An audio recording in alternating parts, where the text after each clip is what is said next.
Greetings, friends. Welcome to the Let's Get Gritty podcast with yours truly, Dr. India White. This is a special episode tonight. I'm super honored to highlight some amazing people in this session. But before I get started, I do want to make some announcements. First things first, the Let's Get Gritty podcast with Dr. India White will be featured on Spotify and all of the main social media platforms. In addition to that, you can follow me on those social media platforms to get this podcast. Facebook is Miss India White. LinkedIn is The India White. Twitter is Indie Speak and Teach. Instagram is Indie238. YouTube is India White 123. And TikTok is Dr. India White. Check out the website, www.india-white.com for books, blogs, or to schedule me for a speaking and coaching event. Also, speaking of events, we have the virtual math conference coming up with the math elementary education. Thank you, Melanie, for the opportunity. We also have NCSM and NCTM around the corner, along with Making Math Moments Conference and the Black Kids Love Math Summit in November in California. I'm super thrilled to be connected with each of you because we are really in the trenches together doing this great work.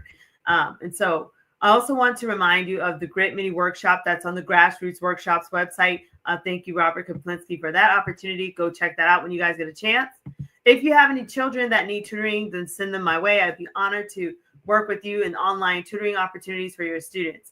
And so with that said, this is a really, really special episode because this, my friends, is the official book launch of our book titled Effective Teaching Practices That Every Teacher Must Know. And so with that said, I'm honored to bring on some of the authors that did this work. This took us several months to really put this together, and we're so happy that it is now on Amazon.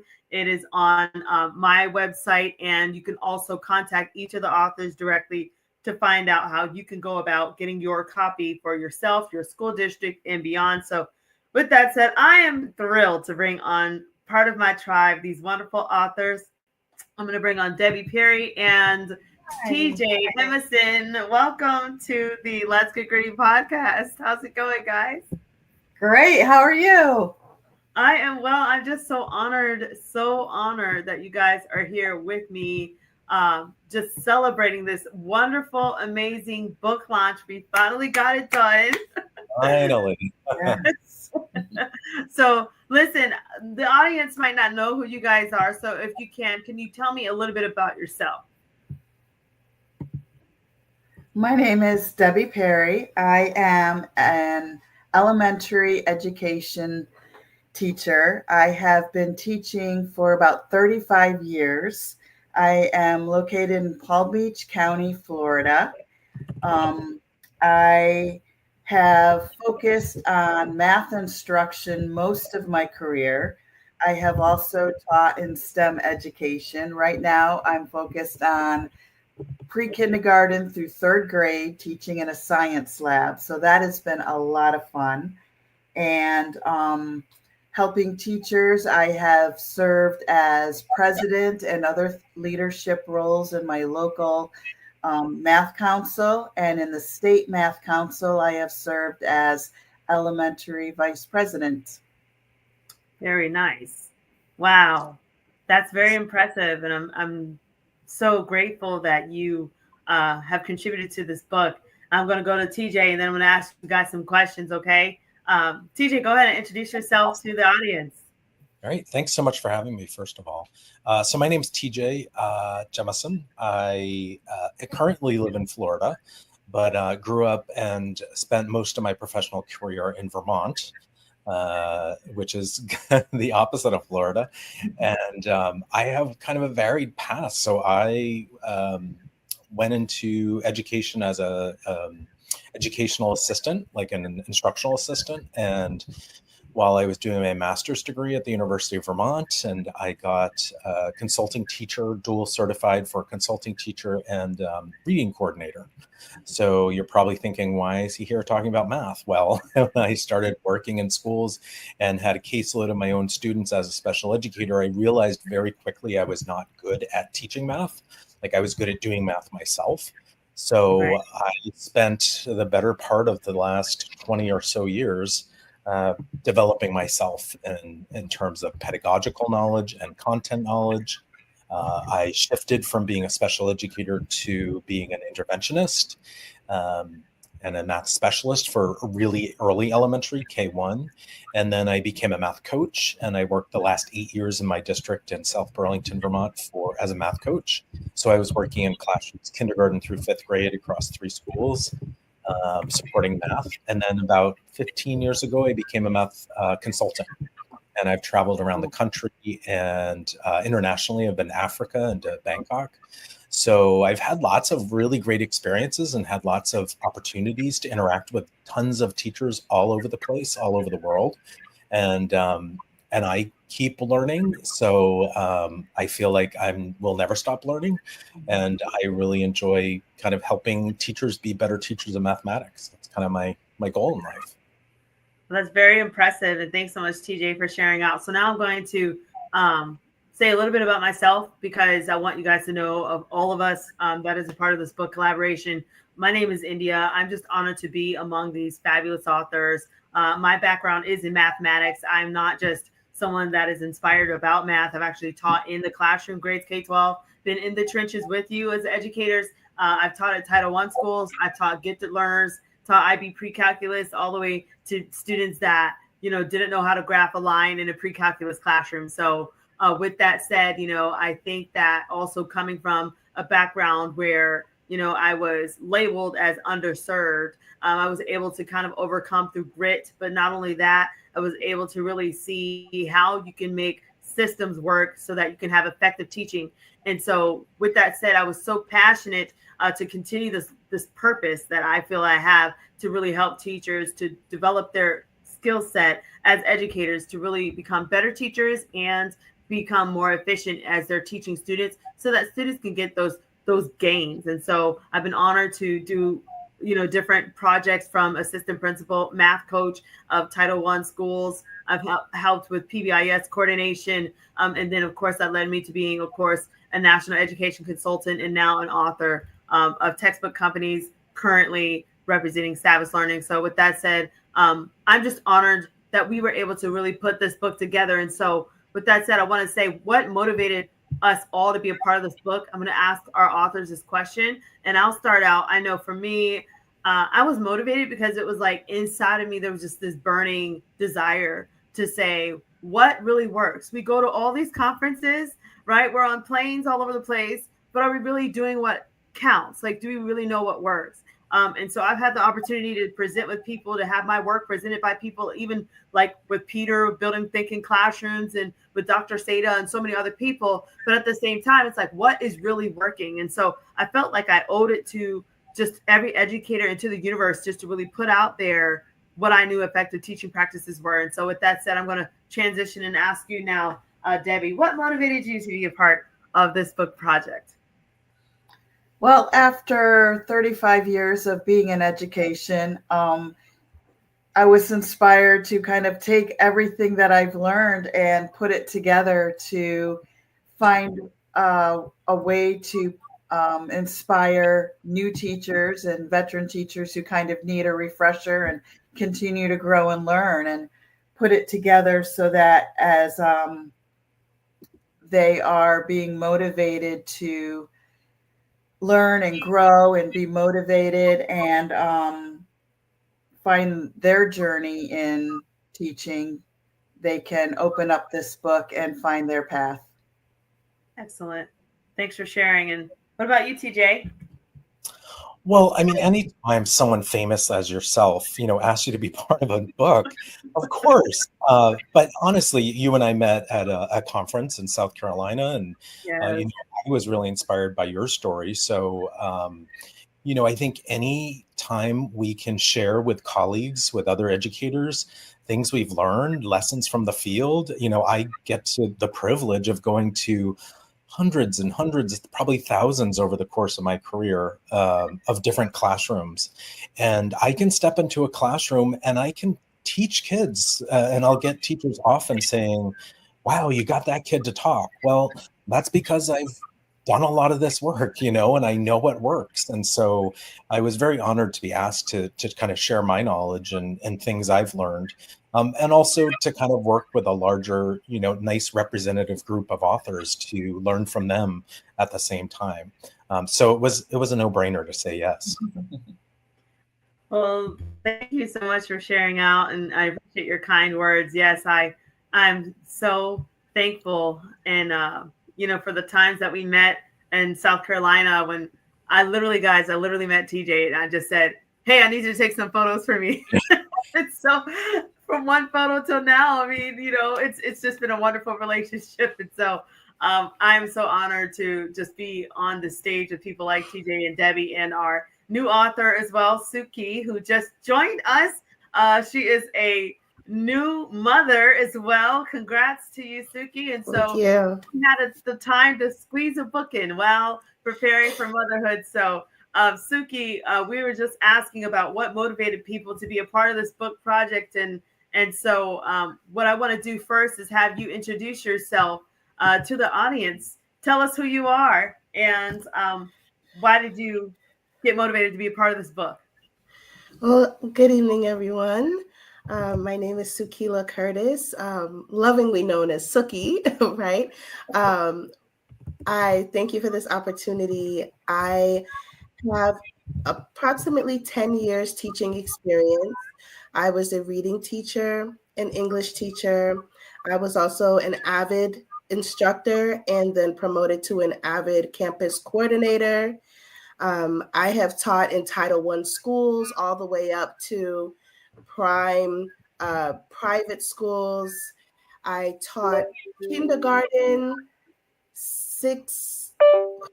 kindergarten. It's so long. Kindergarten. I taught 9th through 12th grade. I have taught at a religious school, public school, and charter school. Oh, wow. So a lot of experience there. To answer why I got involved with this, to be honest, one big reason was you, India. Just, I equate you with feminine success and professional just elitists. So I wanted to be in the room. I wanted to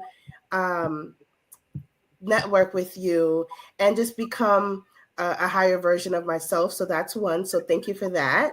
My name is on a book. Also, honestly, because of my experience as a teacher, I was honestly the godmother teacher. And when I say that, I was the teacher that not only did a great job educating my students, but I truly cared for them in a way that went beyond the classroom.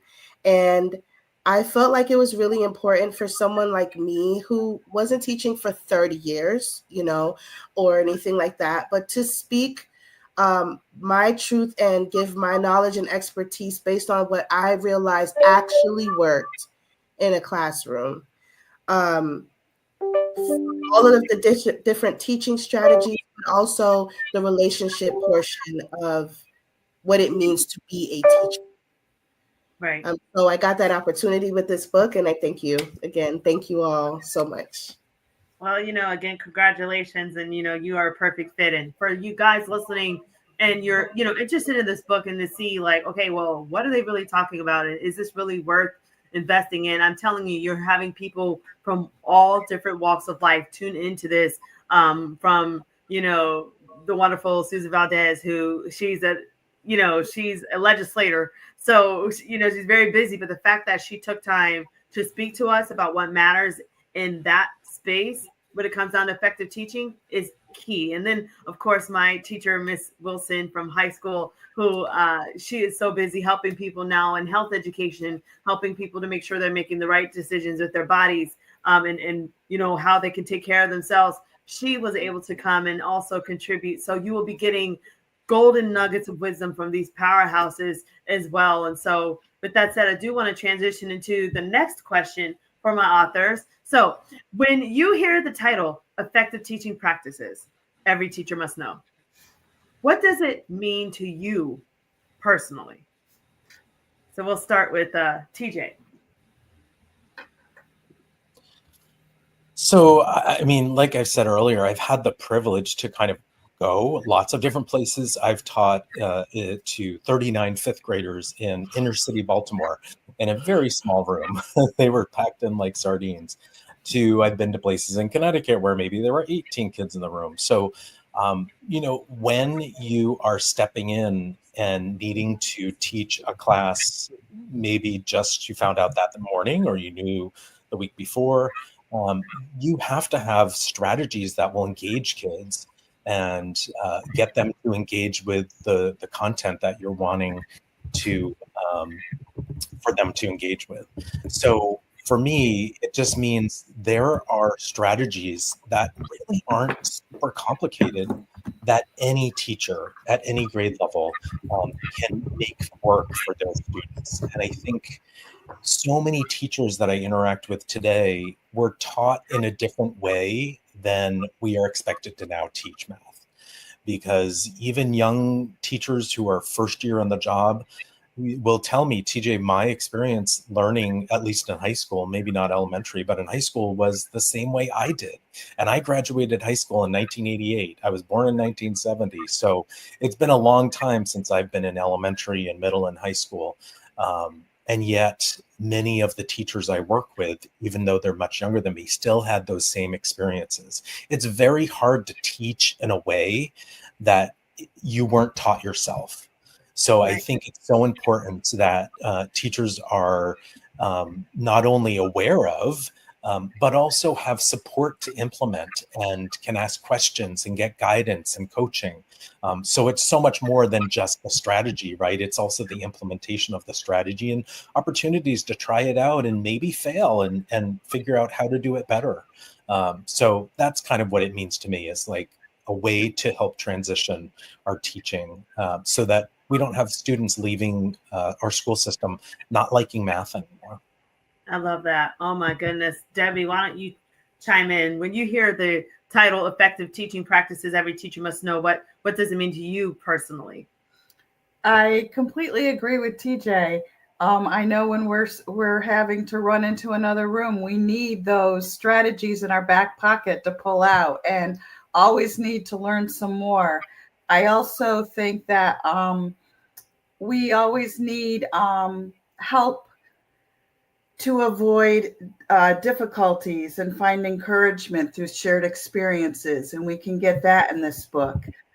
Creating meaningful, creative strategies for engaging students and focusing on building intentional classroom communities where every student feels valued and excited to learn. I feel like those are some things that teachers will be able to get out of this book as well. Beautiful. That's so powerful. And I agree with you. And I would like Suki to kind of chime in. When you hear of that effective teaching practices every teacher must know, you hear that title.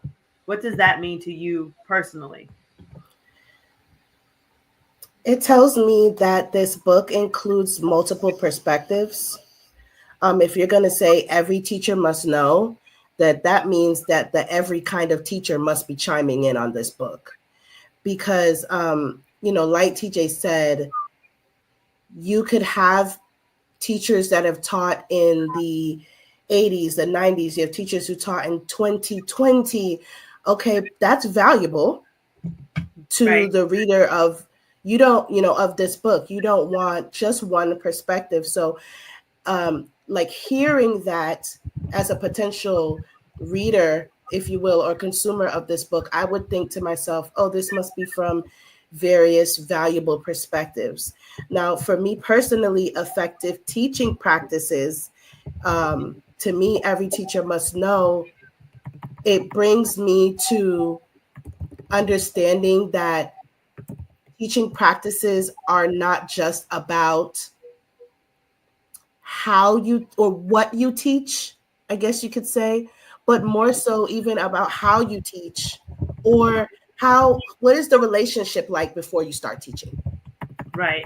Is it even there to care as a student what you have to say? Most of our students may not care much about what 4 times 7 is. Right. For the younger kids. But for me personally, I effectively taught in my practice by being the kind of teacher that I was. And because I tell you, little Timmy, that 4 times 7 is important for you to know, you're going to consider that 4 times 7 is important for you to know because you believe Right. me. Right. So effective teaching goes beyond the method to which you're delivering the content. It's also about the relationship between teacher and student, and this book will give you some tips to enhancing that as a teacher. That's very powerful, Suki, and I'm so grateful that you shared that because it is about the children. And I'm honored that I was able to bring on Dr. Dre Graham, who is also a part of this book. And I can tell you, this prestigious man is an expert in his right. He was a Florida Teacher of the Year. He has been all over speaking, traveling, writing dissertations, and more. And so I would love for Dr. Dre to introduce himself and then tell, when you think, Dr. Dre, of that title, Effective Teaching Practices, Every Teacher Must Know. What does that mean to you personally? Good evening, everyone. I'm just honored to be here amongst these other authors, and this is always a great opportunity whenever you bring like-minded people who understand that there is, first off, no more noble profession than teaching, and that no other profession exists without teaching. And I think that's something that we often forget is that we are the crux and the foundation of everything as educators. And I'll just piggyback off of what Suki was sharing in that it all starts with relationships. I mean, when we look at when I was trying to draft and outline how I was going to approach my chapter, it all started with you've got to create that culture, that buy-in. You've got to establish the fact that these students are, and that students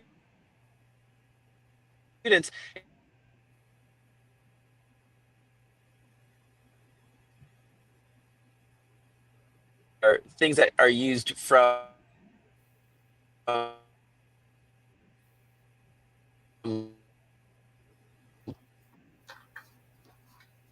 You're going in and out, Dre. So if you can write it in the chat, we can share it out just in case. But as we wait for you to get in a the K place, I know. Yeah. Can you repeat that, Dre? Because your sound is going in and out.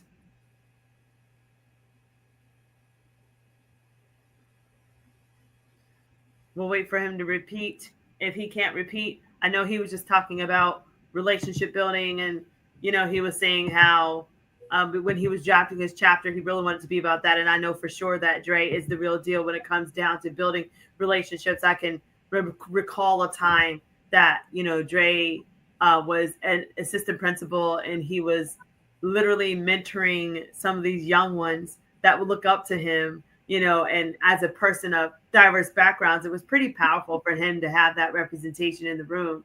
And sometimes you think, oh, I'm just going to fulfill a role, but it's so much deeper than that when we realize that these are building block opportunities that we're having and we're building with students. And so I'll wait on Dre, but I will take this question and I'll say, what did this mean to me personally? I think for me, this is our way of saying, dear teacher, we are here to help you win the entire year. Here's our book. Take that, dive into it, go for it.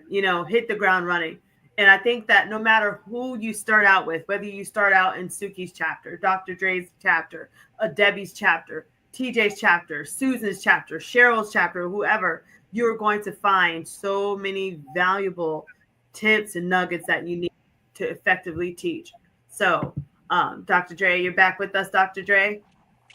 I hope so. Can you hear Yes, me? yes, much better. Yes. So go ahead and elaborate, sir, on what you were talking about. All right, my apologies. I am traveling, um, but just to echo what you were saying, and you kind of you summed it up very well. Just relationships are the foundation of everything, regardless of whether I'm teaching in the K-12 system, if I'm teaching in the collegiate level, or if I'm teaching the elderly. Nobody cares how much you know until they know how much you care. We've all heard that adage before. And those relationships actually afford us the opportunity to be able to make lasting impressions. Whenever I had the opportunity to speak with different members of the legislature when I worked for the Florida Department of Education, and I would come in contact with someone who had a negative opinion about education, my very first question to them was, what teacher hurt you? Because in Yeah. the same manner that we know and we can identify that teacher who left a positive aspect, a positive outlook on life to us, and that teacher who us as educators want to aspire to be, we also remember that teacher who we would consider as awful and just made you not want to be at school and just made you think less of yourself and have less self-efficacy. And it's important to understand that those relationships are both positive and negative, and it works both ways. And so you start with that foundation, and if teachers understand the power that they hold just in building the relationship, it allows for the other structures that they put in their classes and things to be just that much more successful. Aside from creating that culture, then you've got the direct instruction piece. You have the differentiation so that we're providing an equitable educational experience for students. There's so many other pieces, and it goes back to content knowledge. And as Suki said, it's more than just teaching the content.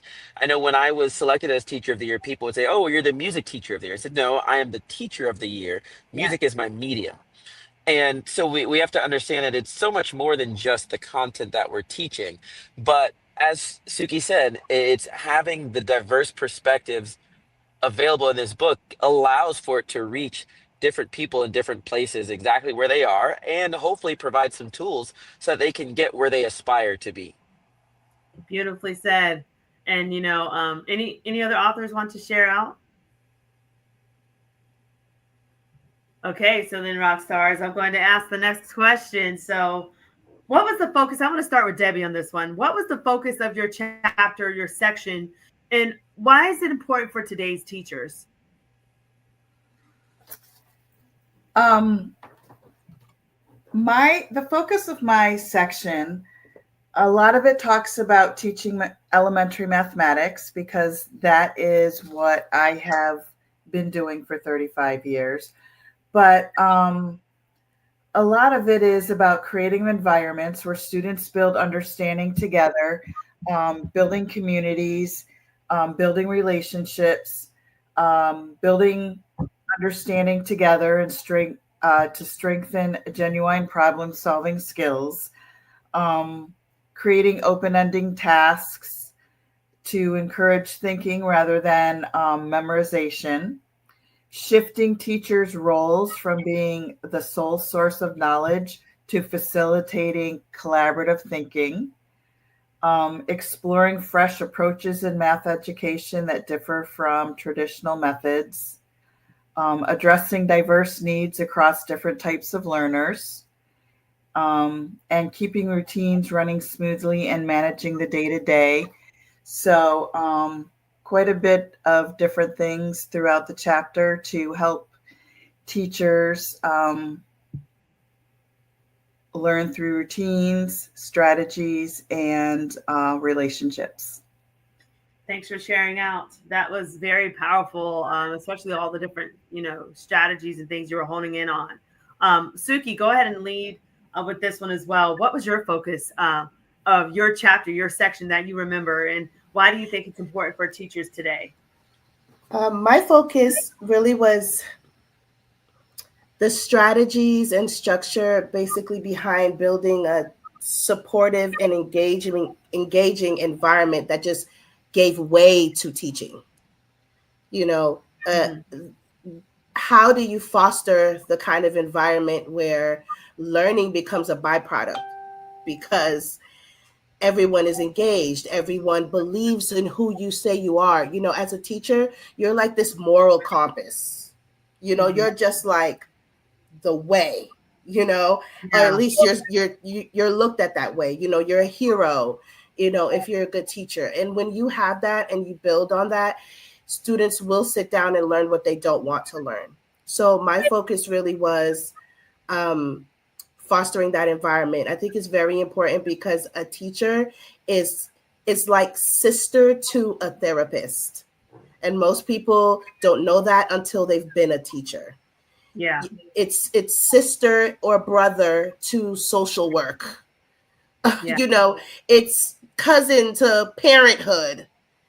If Mm-hmm. you are in that position, you are hearing everything about your kids' lives. You are caring very much about what's going on outside the classroom in order for them to even care what you have to say in the classroom. Right. So Wow. um, I think it's very important for teachers to understand that we can learn all the strategies in the world. Like Dr. Dre said, we can do that. We've got plenty of books for it, and we will continue to do that because strategies change. But the relationship component will be the gas in the tank. Yeah. And that was my focus, and that will always be my focus as an educator. I'm loving it. Oh my, you're definitely a great fit for it. So I'm honored that you've answered the call as an educator. TJ, go ahead and lead us with this question. So, what was your focus and of your chapter, your section, and why is it important for teachers today? Sure. So, of course, they stole a lot of the things I talked about as well, which I think is going to be interesting as people read and to hear different voices kind of sharing, versions of the same ideas. But I guess what I would focus on is, as primarily being a math coach the last several years and the role I play in schools and districts, is all around elevating student voices.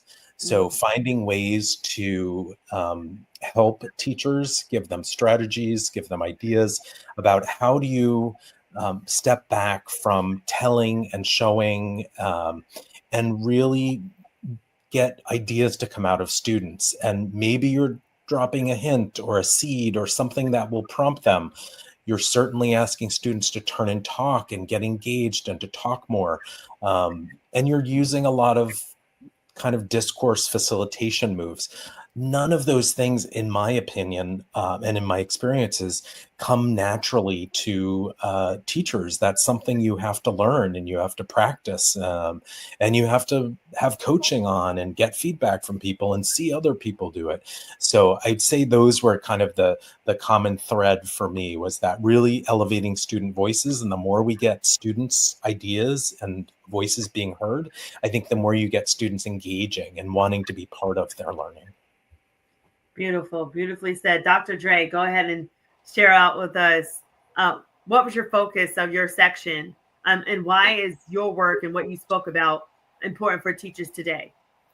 It's funny with me coming in after Suki and being able to connect with what she said, and I feel like TJ just like lobbed me a softball for me to knock out of the park right now. And I say that because it's when he talks about that student voice, I would say the heart of my chapter had to do with the ownership. And whenever we provide opportunities for students to take ownership of their learning, then they will have that voice. They will have the vested interest in what they're learning. They will be able to identify the application and the relevance, which then in turns allows them to see how those strategies and how the content will play out in the real world. And that goes from building that culture to having explicit outcomes and the benchmarks and knowing exactly what they're doing, but also being able to identify the why.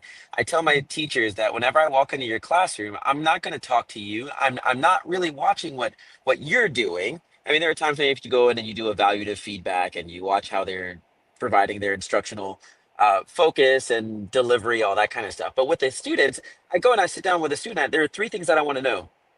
I want to know, what are you learning? Why are you learning it? And how are you going to be assessed?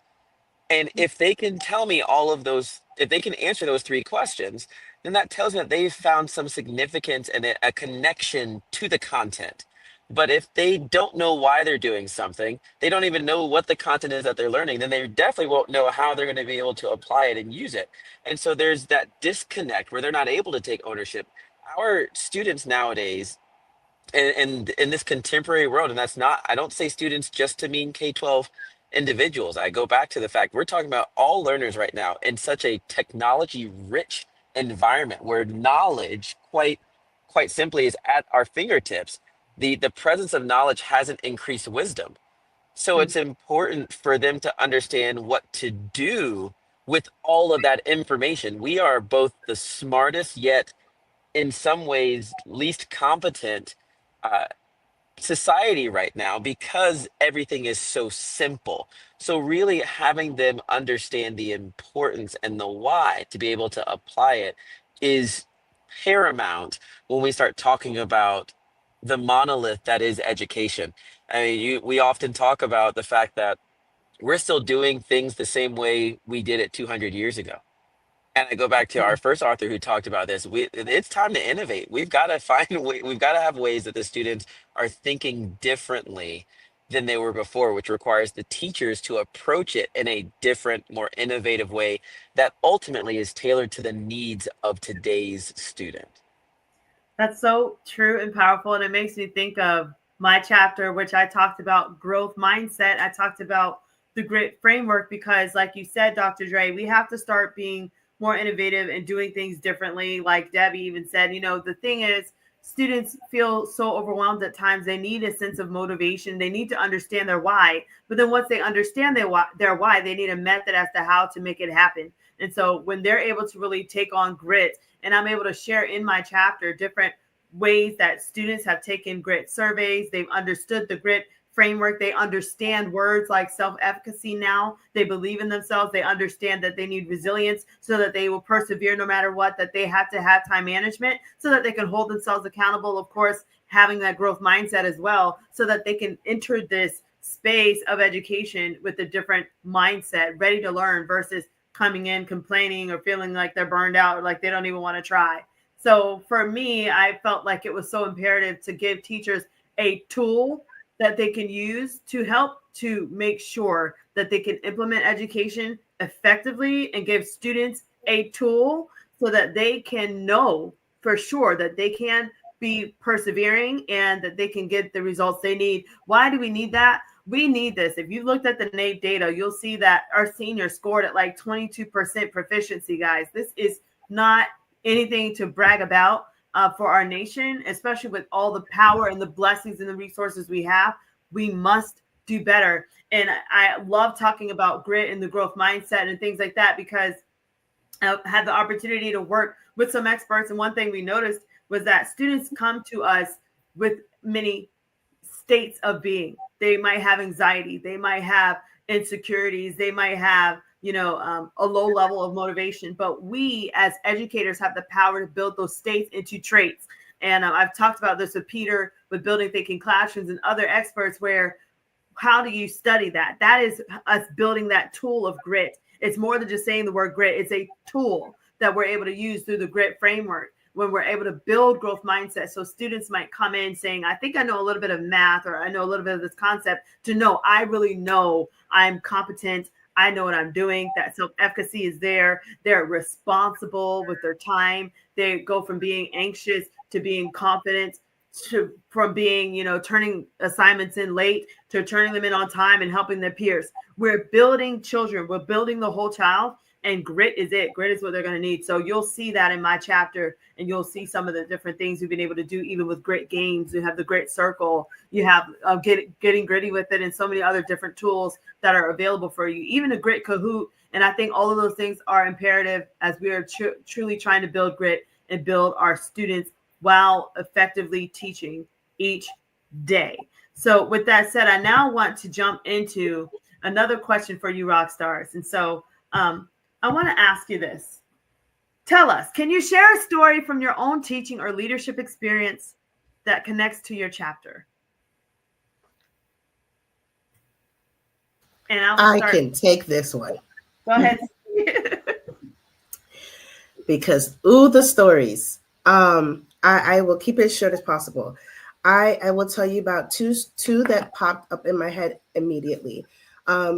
As I said, I'm going to be the teacher that's mostly talking about relationships, and of course, my students were academically and intellectually stellar, and through after being in my class before, I've had kids learning at a far below level all the way to advanced placement. And like I said, avid. So I've had that whole entire range, but this is more so relationship experiences that connected to my chapter that is mostly about creating that supportive, engaging environment that just allows learning and is so impactful. I had one student that um, she didn't even start out as my student. I don't even, to this day, I don't know if she just like made her way into my classroom or what, but it was high school. So eventually she just became like a little assistant, and she was always in my classroom. And then she eventually did become my student. Um, we formed a relationship, and after, I don't know, maybe just a few months, she actually um, told me, she said, you know, Miss Roberts, I was Miss Roberts back then before I got married. She said, you know, Miss Roberts, I had planned to, she had planned to harm herself. And she told me that the only reason she didn't do it was because of me. Oh, wow. And when she said that, I was absolutely stuck. When when I say stuck, I mean I know being a teacher is, again, you're up here, you're on a pedestal, but I'm just your teacher, you know? And I didn't even think I was saving a life as a Wow. teacher. But it was amazing. And after she graduated, we stayed in contact, and she actually ended up having a child on my birthday. And so Oh, it was like full circle. It was just like, whoa, this is yes. this is major. And to this day, I'm still in contact with her now. She's a Oh young my adult, and goodness. her daughter's beautiful, living her life, you know. So just that relationship that I was forming with her went beyond the academic. She graduated, she went on to live, and she's a productive member of society, but that also is tied into what her relationship was like with her teacher, just one Yeah. of her teachers, because she Wow. was in high school. So just you alone as a single matchstick could make that much of a difference. There's another whole human being in the world because she's alive and well, and a mother still has her daughter, you know, and so on and so forth. So that's one. And the second one, on the other side of the spectrum, is more so academic. I had a student who was in ninth grade, and I was paying very much attention to his progress, and we were doing diagnostics in class.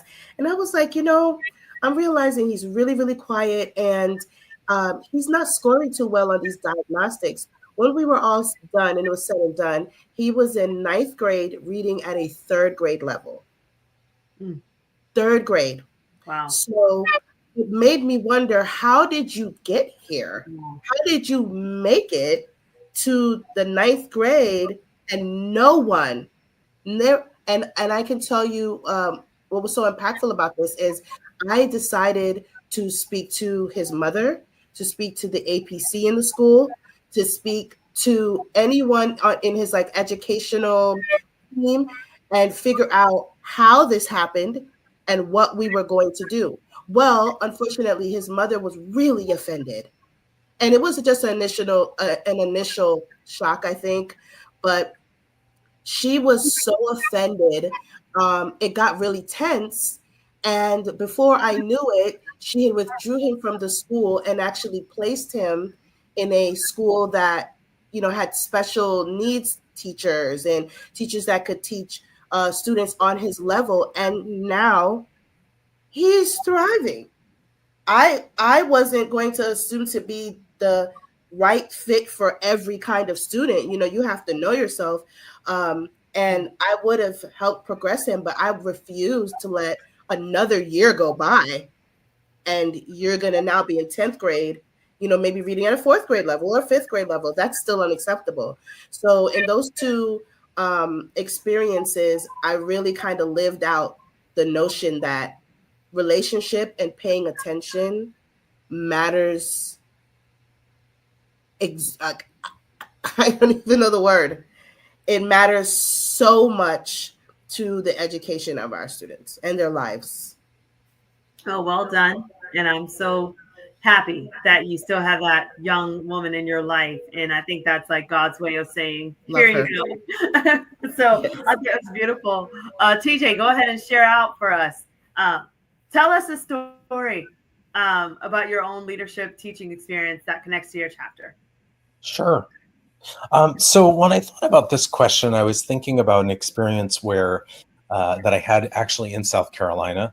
I was supporting a bunch of different schools there at the time, um, and I had done some professional development around number talks, and then I was going back at least once a month. I think it was once a month, and I was coaching and supporting teachers to be implementing them. And I remember this one particular school, there were two teachers, and one was maybe third grade and one was fourth grade, I think. And they were just down the hall from each other. And I remember in my presentation, I said to them, look, this is a routine. It's something that you must be doing every day. And I call it the drip method of Mhm. education, where you do little bits of things and over time you see a really huge impact, right? Even though every day or every week, even, you don't necessarily see those shifts. And one of the teachers took that to heart and she literally did a number talk every day with our kids. The other teacher, for whatever reason, was only able to do those like 2 or 3 days a week. And I just remember, as someone who came in once a month, I was able to see their kids fast forwarded every month. And I saw this huge difference with the teacher who religiously did these number talks every day with her kids. And I just saw her kids month after month just grow exponentially. And so to me, that means that teachers matter. What we do as educators matter. And we have the control, we have the power to make impacts in student learning. So I think I bring a lot of that. I didn't think of that story while I was writing these, but in reflecting on, the writing I did for this book, that story kind of came to mind. Just the power of as educators that we have, and how when we think about and use really effective strategies and practices, we can have huge impact on student learning and be shifting and really changing lives of students. Well, thank you so much, TJ, for sharing out. Debbie, go for it. Um, One of the things you were just talking about, the building thinking classroom framework, and that is one that I've used in my classes. And it's really powerful the way that you can facilitate that in your classroom. And I feel like it's really changed the way students have been problem solving and learning. And that has had a huge impact on students in the way they learn math, the way they problem solve, the way they're able to collaborate and um, actively work together. They're in randomized groups. They are visibly thinking. You're able to just kind of stand in the middle, watch around the room, watch them problem solve. They work through it together. If they need your help, you can see it from afar. It's great for the inclusive classroom, for equity, because you can see everything. You can go over and support them. So it's really been a game changer for the open-ended tasks and supporting students in the math classroom, but I think you could really use it in all areas. Beautiful. Beautifully said. Thank you for sharing. I'm so excited about this book. Oh my goodness. Dr. Dre Cubed. Talk to us. What tell us a story. So I think as opposed to giving some narrative, I'll just talk about the results. I mean, what you're hearing, the common thread with all the authors is the importance of relationships. And having been a high school teacher, I had an opportunity to play a role in a lot of the adult lives of my students, so much so that I've got three godchildren from my students who've had children. And I've been blessed enough to actually serve as the officiant in a handful of their marriages as well. And so that comes from creating that culture, creating that environment where they feel safe and welcomed and free to be themselves, and they bring a part of themselves into the classroom. I guess I will share a quick narrative. When I was blessed to teach at a school that was incredibly diverse, and we had if not every ethnicity around the globe represented, it was pretty close.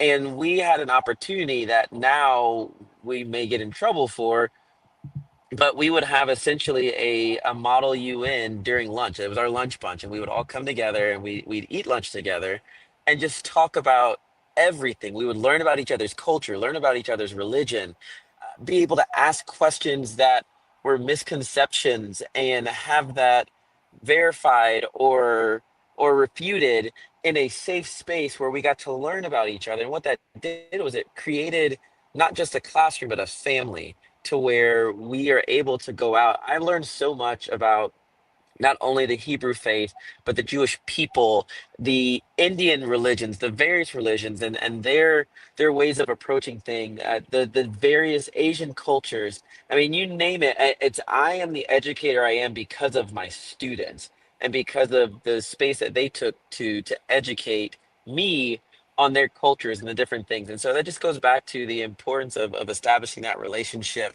to not only create more knowledgeable individuals, but just to create better humans. That's ultimately the goal of education, is to create better people, positive contributing members to society. That's beautiful. And it makes me think of, I have a couple of stories. The one that makes me think of is I had a young man who really needed some grit. He was a junior going into senior year. He had just got in trouble with law enforcement, went to jail, was in juvie, and came back to school. He was behind like 4 credits. And basically, he was like, you know how they call you miss, right? Hey, miss. And, he's like, I really want to graduate, miss, but I don't know. And so I had to work out a plan and put him on kind of like just a sense of accountability where I helped him outline, okay, you have this many weeks left of school. You have this many classes that you have to get caught up. And then you have this many credits you still have to do. This is high school. And long story short, I went to each teacher with that plan. And I said, we are going to help this student, student A, for a lack of, for a sense of privacy. So student A, we're going to help him so that he can graduate. Many of the teachers came to me with a fixed mindset. They're like, no, he's cooked, as the new word, right? He's cooked. And so I was like, well, I mean, he might look cooked, but let's give it a shot and let's see. Let's take a risk. So we put together a plan. The teachers signed off on it. And I told the teachers, I need a little bit of mercy. I need you to embrace this growth mindset, give him another shot at some of these assignments, open up that test again that he missed because he was locked up, things like that. Long story short, teachers worked with us. He got his classes caught up. He took the SAT again. He got the score he needed for college. That student enrolled into FIU. He graduated as a first generation student. And I'm so proud of him because he embodied grit when it came down to having all things stacked against you. I mean, he was kind of at a low of lows. He could have looked at juvie and said, okay, that's it, I'm done. But he decided to also have grit, motivation, and that resilience that he needed to push through so that he could persevere to then go and now be successful. And I'm sure he's graduated from college since then. But, I just thought that it was so imperative that we as leaders remember we are building a whole with children. And that makes me think we were talking about equity and access and parity, which is another area of focus. Parity being what we're doing for our diverse learners, we're doing for students across the board. We're making sure that there's parity and belonging so that no student feels left out, so that all students get the resources and accommodations that they need. And so I would like to have Debbie start this one and tell us, how can the practices that you wrote about in your book be applied to support students from diverse backgrounds and learning needs? Dr. White, do you mind if I say something to something you just said? Because what you just said is, I just kind of find that I have spent so much time teaching high school that it is different than teaching elementary, which I also taught. But I realized that we all say a lot in the teaching industry, we're trying to get away from the assessment mindset and teaching to the test, and everything's about the test and everything's about standardized testing. And what you just shared to me is just like that in action. We're supposed to remember, and I'm not saying it's easy, because we're also evaluated as teachers based on how well our students are doing. So sometimes it builds that conflict.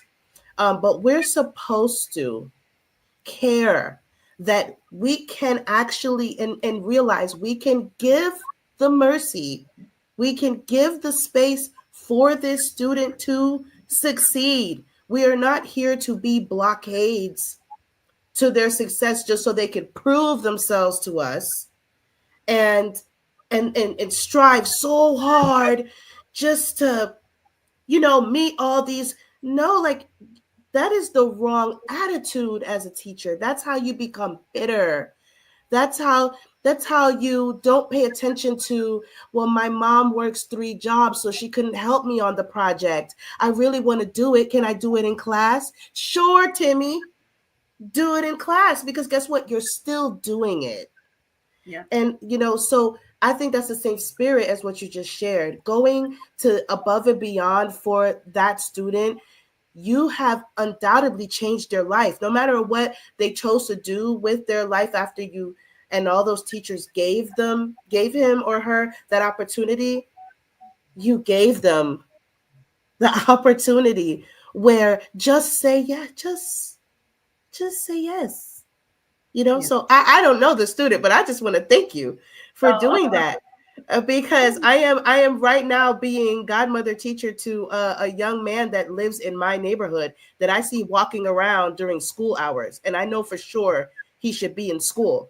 And Yeah. I've already stopped him, stranger, and Yeah. I've already stopped him, like, so when are we enrolling? Right. That's So beautiful. thank you, because Well, that thank you. matters.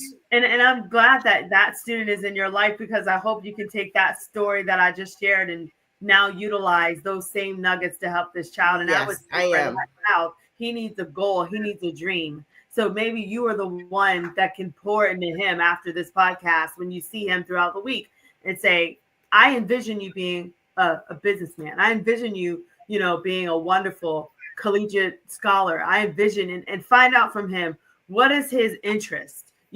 What makes him passionate? Every student has a passion. So how do we hone into that passion and help them to thrive in it? And you might be the one, Suki, to give him the dream, to spark that dream and to help him to be gritty and to go for it. So keep me posted on that. But thanks so much for sharing it. And so back to this. So speaking of, students and diverse students and students with learning needs, unique abilities, things like that. Debbie, share with us, how can some of the practices that we've talked about and some of the practices that you wrote about in your chapter, how can they be applied to support students from diverse backgrounds and students that have unique learning needs? Well, one thing to remember is that building an inclusive classroom isn't a one-time task. It's an ongoing process, and it takes creativity, consistency, a real commitment to making sure every student feels valued. Beautiful. And it's not just about teaching content, it's about creating a classroom community where students know they are seen, heard, and supported daily. A strategy that I talk about in the book is one that I found powerful. It's, again, I got it from Peter Liljedahl, who also did the Building Thinking Classroom framework. But this one is a tiered level of practice that I implemented in my classroom, and it worked wonderfully. And this one gives students choice, and we use like peppers, mild, medium, and spicy. And basically the mild was like scaffolded practice. The medium was like applying knowledge and working on comprehension. And then the spicy was for higher order challenges and analyzing, evaluation, and synthesis. And the students, we do like a mini lesson, and then the students can go and choose their level of practice. And it's really great because it gives the students freedom of choice. It gives them the ability to work together, to collaborate, multi-level entry points, so that students get to self-select their level. It empowers them to take ownership of their learning, meet themselves where they're comfortable, and still pushes them to grow. They're more engaged. They feel safe trying their work. It encourages them to collaborate, share strategies, explain their thinking, and deepen everyone's understanding. The practice keeps learning equitable, and it allows the teacher to walk around, have conversations, and then pull small groups when necessary. So those are some ways to be able to work with your students and keep your classroom equitable. Well, thank you for sharing out. And TJ, share with us, how do you think your practices that you spoke about, how can they be used to support diverse students and students with unique learning needs? Sure. So I think it's important as we talk about this question to recognize some facts, right? And I believe, correct me if I'm wrong, but I think I'm right.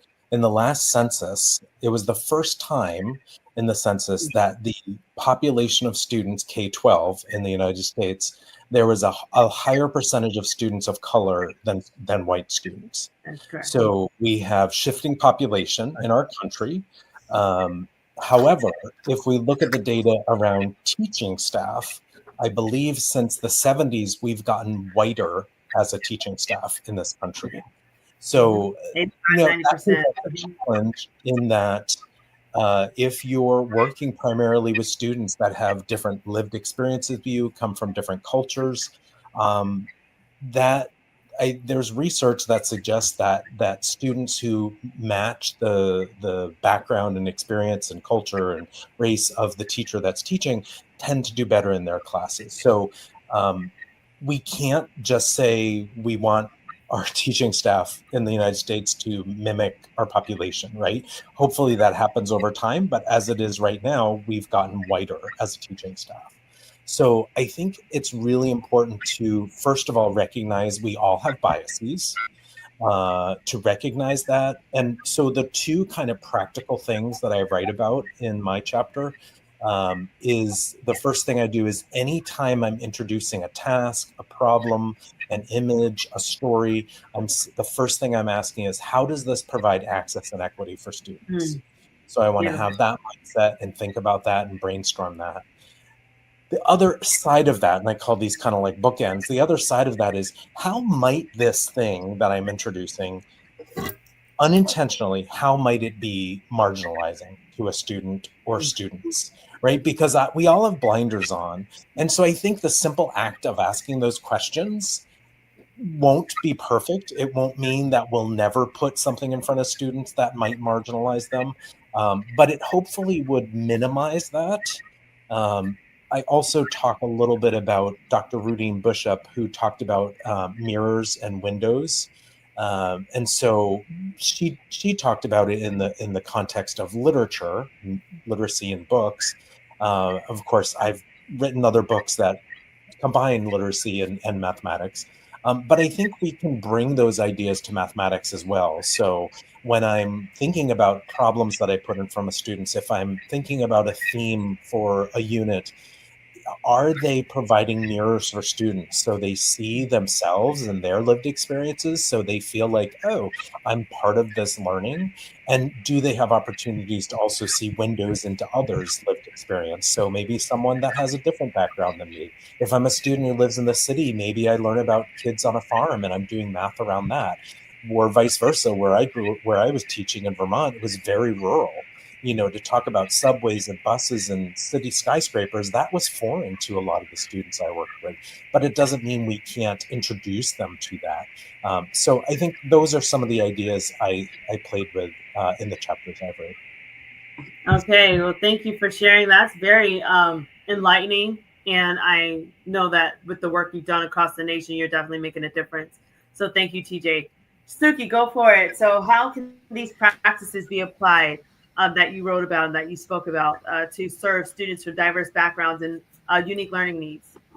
Can I first say thank you, TJ, sir, because just thinking like that helps all of our students to even hold yourself to that bar. Oh, I get emotional. Okay, even holding yourself to that bar means you care enough to acknowledge the disparity. You you care enough to acknowledge that these are the kids I care for, but this is who they see in front of them. Now I've got to work on, the trust. I've got to work on the experiences. Are they going to believe I share some of the experiences just because I don't look like them? And what can I bring to the table because maybe I'm not from where you're from? Like, diversity is not just about pulling up the impoverished. It's also about shedding the abundance or the how can you say, the more privileged way of living and life and literacy and wealth and knowledge and all the good things. Well, let's get in one room together and put it all together. It's not, it's not a negative word. And sometimes I think in this country we've kind of put diversity, we've kind of made it synonymous to like pity.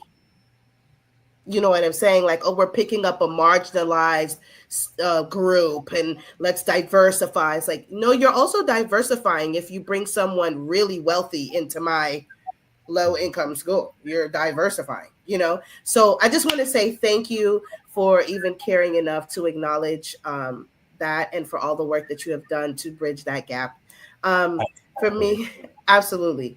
Um, when it comes to thinking about diverse backgrounds and learning needs and practices, it makes me think about in my chapter the types of learners. I just keep it really basic. Um, I'm very aware that if you don't show me something, I don't know what you're talking about. So I need to see, right? And sometimes hearing it is different. Sometimes touching is different. So, and there are more ways of learning than even those three. But acknowledging that you want to realize that as an educator, that if your job is to convey the content and to assess that they understood, it's okay to do it in a way that works for them. It's not a dig to you. It, don't look at it as more work. It's just the work. The work is to this kid. You have to do it this way, and that's okay for your diverse population.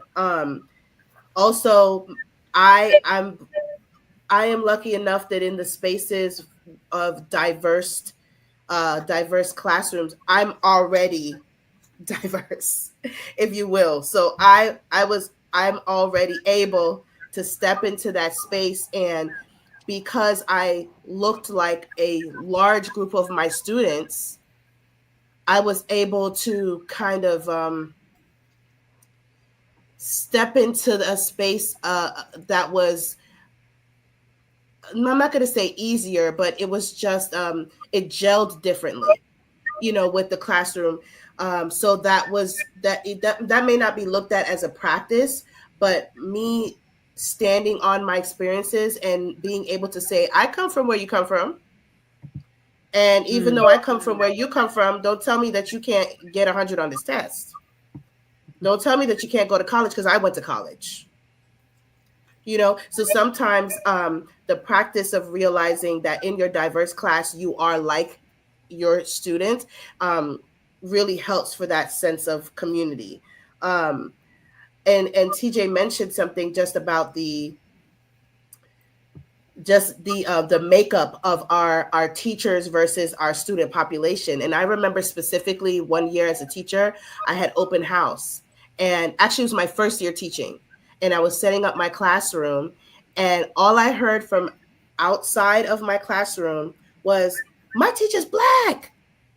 And this was like a screaming young girl that was so excited And I was in pieces. She did not know that I was like a 24-year-old first-time teacher. And to me, it was like, oh my gosh, this is something more than I thought, you know? So I keep that in mind in practicing realizing diversity in the classroom, you know.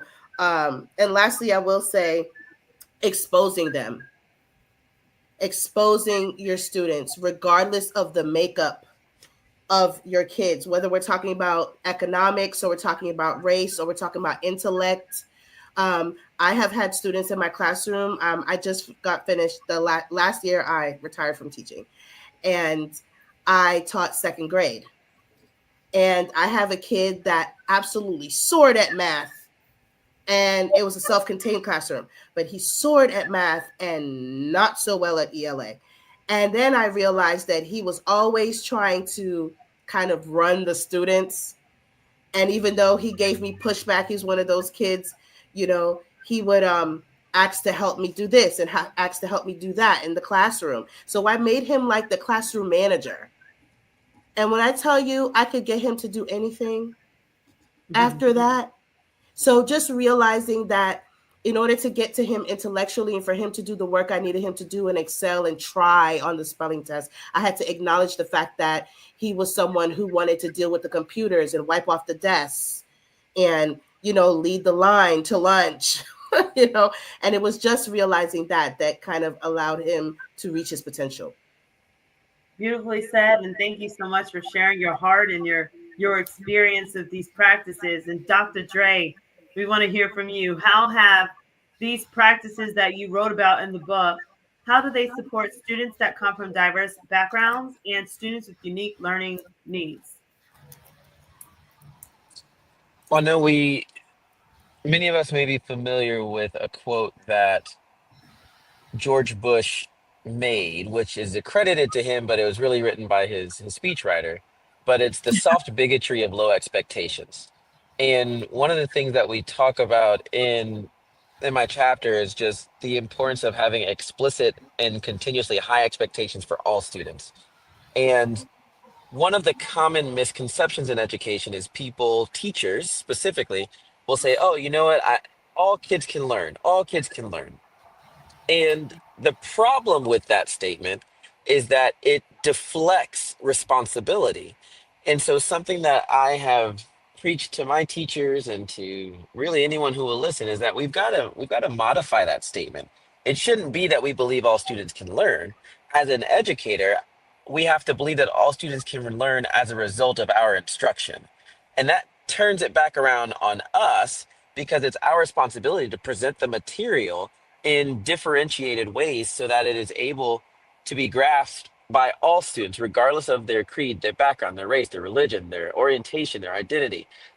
We have to provide the entry points and the access for our students to have meaningful and relevant interactions with the content and the material. And so as we set up these structures and maintain these high expectations, then we scaffold so that all of our students can rise to the occasion. So it's using these different elements that are not only in my chapter, but that are included throughout the entirety of the book, by different pathways to be able to reach all students. And that is the key takeaway. It all means all, not the ones who look like me or the ones who don't look like me. And it means all. So every student has an opportunity to learn because of my ability, my capability to instruct. I love that. You know, and the thing, Dr. Dre, I'm going to tag team you on that one because that highlights a lot of our conversations we've recently had in general about reaching all learners. We love the work of equity and access, but equity and access, it does not necessarily cover everyone if we make it focused only on a diverse lens or on students, you know, with various, you know, unique abilities and things. We have to cover every single student, even your tier one students. And this is why I focused on parity, which is being able to do those equitable practices for all of your learners, as well as grit. Because with that, with parity and grit, you can develop a sense of belonging for students in the classroom where they know they belong, they know they can achieve, and the most important part, the student believes that their teacher believes in them. And that's the part that there's been a big disconnect that I've seen over the years. Students come to this class, they have low motivation, they're anxious, they're thinking about the horrible experiences that they had before. Maybe they don't have parental support. So being able to come in and to know I'm in a safe place, my teacher is the one cheering harder for me than I'm cheering for myself. I've got something to prove to her and or him. And not only that, they've connected this math lesson or whatever through relevancy to what I want to become when I grow up. So it's keeping those building blocks connected so that students can see you're not just learning a lesson, you're creating a future, and it starts today. And we are here to help you. We are a vessel being used, and we do that through our effective teaching practices. So, I'm so grateful that you guys shared out. And so I kind of want to start wrapping this up. So I'm going to ask this last question before we get your information. And that question is going to be, if you could sum up your contribution in one sentence for teachers listening today, what would it be?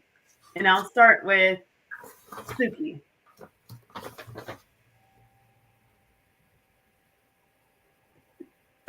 Wow, I was not expecting to go first because I really want to think about this. Take your time. Summing up your contribution in one sentence. Wow.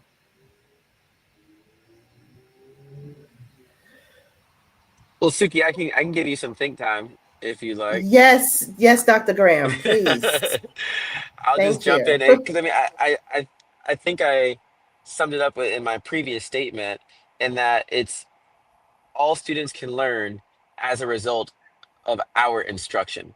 And when we as educators take that ownership, it really is a source of empowerment to really know that we are world changers. And that was my slogan, my motto whenever I traveled around the state for Teacher of the Year, is that we are world changers and we are making that impact at the ground level every day. You never know who you're teaching. You could be teaching the next president of the United States. You could be True. teaching the next governor of your state, the next mayor of your city.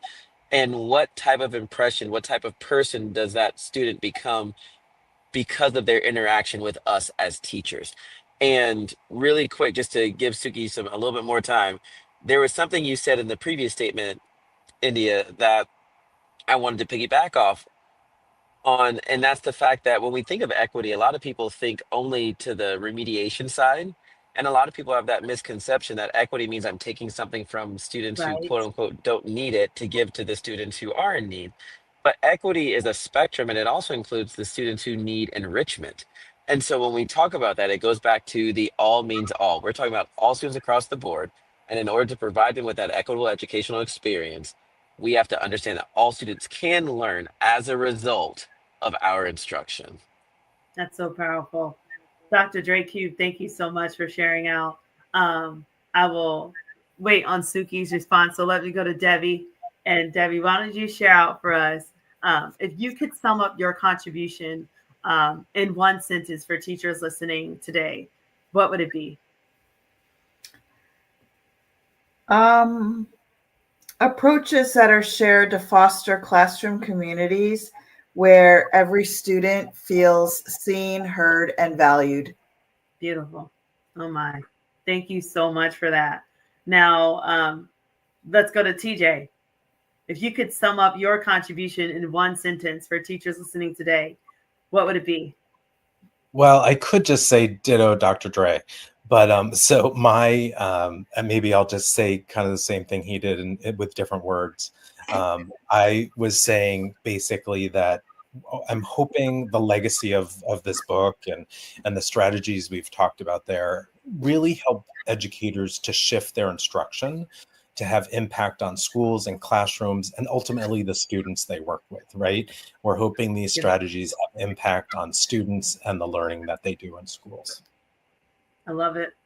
Now, Suki, you're in the hot seat. So if you could sum up your contribution in one sentence for teachers listening today, what would it be? Because I learned to love, my students love to learn. Oh, wow. That's powerful. And we are so stealing that. Yeah. See, Wow. patience is a virtue. Good things come to those who Yeah. wait. Oh my But yes, because I learned to love them, they loved to learn from me. That's beautiful. There's And it's so nothing true. more powerful. There's no more powerful weapon in my arsenal. I'm not gonna lie. I've taken a lot away from this meeting with you all. Are fantastic, and a lot of things that Dr. Graham said. I feel like we're the same person. It's kind of weird. Like, Love no, it. really, like what? Like I'm like down to the hair. I'm like, are we the same person? Um, but I really I really couldn't even hone in on any particular intellectual or instructional strategy that was just so effective. No, I could make an effective lesson with paper clips and push pins in a matter of 10 minutes before class started because it wasn't about that. And once I employed just being someone that they knew for a fact, like you said, Dr. White, loved them, cared for them, was cheering for them. They were cheering for me. So if I was sweating bullets teaching them because I didn't know my objective from my assessment, they didn't know. They were just with it because I was teaching them. So that would be my sentence. Well, thank you so much for sharing. I think if I left mine, it would, if I left with a sentence for all educators, it would be before you burn out, take grit with you and implement these effective teaching strategies. Be intentional at implementing these effective strategies because they do work and you got the grit that it takes to make it happen. So that's what I would say to all those rock stars out there listening. And so, guys, thank you so much for joining me on this amazing podcast for launching our brand new book, Effective Teaching Practices That Every Teacher Must Know. Now, I know the audience is going to want to hear from each of you. How can we reach you? So we will start with TJ and then we'll go to Debbie, Dr. Dre, and Suki. Tell us, how can we reach you for those that would like to reach out to you for professional development? They might want you to be a keynote speaker, do some coaching in their school districts, or just have a conversation and consult with them on how they can help with effective teaching practices. So how can they reach you, TJ? Sure. So I don't have a website yet, but they can get in touch with me on email there at teachvt@gmail. I'm also on social media as an educator at Twitter at teachvt or on Blue Sky at tjmath.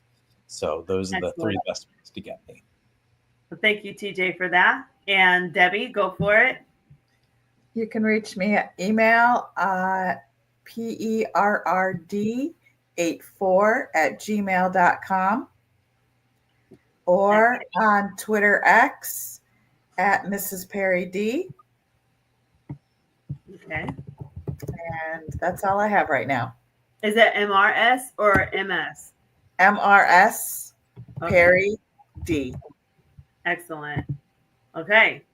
You guys got that? Next, Dr. Dre, how can we reach you?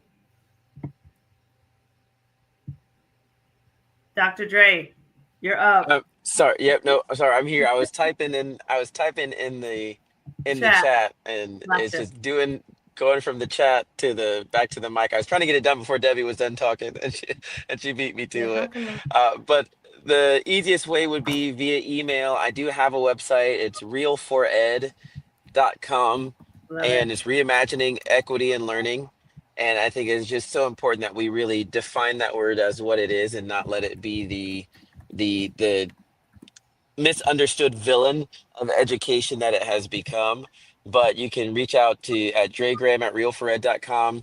I do have different workshops that I've worked with various counties around the nation for doing keynotes as well, professional development workshops, you name it. We definitely make sure to get out and provide a tailor-made experience for whatever the educational needs are. But would love to hear from whoever would love to collaborate. Thank you for sharing. And Suki, go for it. How can they contact you? Well, This has definitely tantalized my desire to public speak or to get in the classroom and teach teachers about relationships. I just, you always think about strategies, but I'm thinking now about how important it is to be a part of them learning about relationships before they even start the school year. Especially in some of your um, rougher schools, if you want to say, or even some of the strategies that you need in the really fancy schools, because you need Yes. some strategies out there, because that's another world as well.